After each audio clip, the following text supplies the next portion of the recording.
দেশ গ্রামের মধ্যে গালির অভ্যাস আছে। সিবাবুল মুসলিমি ফুসুকুন, মুসলমানদেরকে গালি দেওয়া এটা কবিরা গুনাহ। ছোট ছোট বাচ্চারা এমন বড় গালি দেয় একজন আরেকজনকে, বড়দের থেকে শিখে, বড়দের থেকে শিখে। অনেক ফ্যামিলি এমন আছে, ভদ্র ফ্যামিলি, শিক্ষিত ফ্যামিলি, দিনদার না, দিনদার না, মাও নামাজ পড়ে না, বাবাও নামাজ পড়ে না, ঘরে কোনো দিন নাই, কিন্তু বাচ্চাগুলো ব্যবহার অনেক সুন্দর, বাচ্চাগুলোর মুখে গালি নেই। কারণ কি? এমন পরিবেশে বড় হয়েছে, তারা গালি শুনে নাই।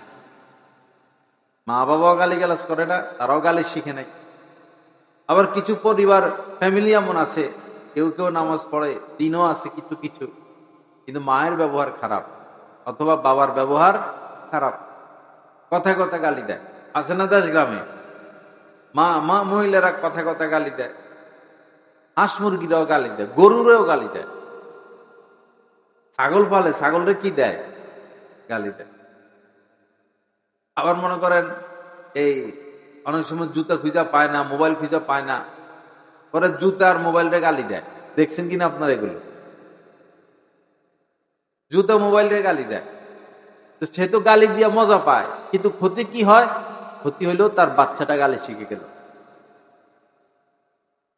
তার বাচ্চা গালি শিখে গেল। আল্লাহ খারাপ ব্যবহার থেকে আমাদেরকে বাঁচার তৌফিক দান করেন। বাচ্চাদের সাথে আমাদের যে নুরানি মাদ্রাসাগুলো, শিক্ষকেরা বাচ্চাদের সাথে আপনি বলে, আপনি বসেন, পড়েন, লেখেন, আসেন, তখন বাচ্চারা আপনি বলা শিখে। এবং বাচ্চাদের সাথে যদি ভালোবাসায় কথা বলেন, তারাও ভালোবাসায় কথা বলবেন। বাচ্চাদেরকে যদি আদর করেন, সোহাগ করেন, স্নেহ করেন, আপনি একসময় আদর সোহাগ পাবেন। কঠোরতা না করা।